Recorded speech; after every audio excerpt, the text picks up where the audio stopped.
Assalamu alaykum, hurmatli kuzatuvchilarimiz, Bag'at aka uka avtosavdo kanalining obunachilar. Bugun 13 sentyabr 2025-yil. Savdomiz Nexia bir avtomobilimiz bo'ldi. 2007-yilda ishlab chiqarilgan, propan gazga qo'yilgan tayyor avtomobilimizni Urganchdan kelgan G'afurjon akamizga 24 million so'm naqd pul berdik. Savdodan rozimisiz? Rahmat, roziman.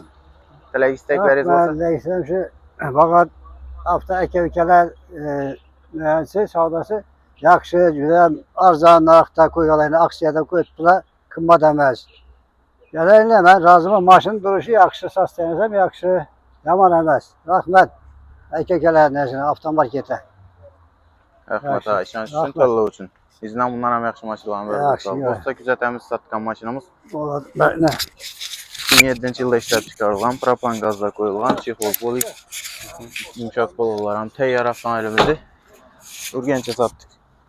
24 million so'm naqd pul bo'ldi azizlar. Kelaverasizlar, shunday zo'r senalardan mashinalarimiz ko'p, bemalol kelib oradan kelish savdo qilib ketaverasizlar. Sizlardan shunday sotiladigan mashinalarimiz bo'lsa, bemalol kelishlaringiz mumkin. Kelishsak naqd qilamiz, kelishmasak tez fursatlar ichida sotib beramiz azizlar. Kelaverasizlar.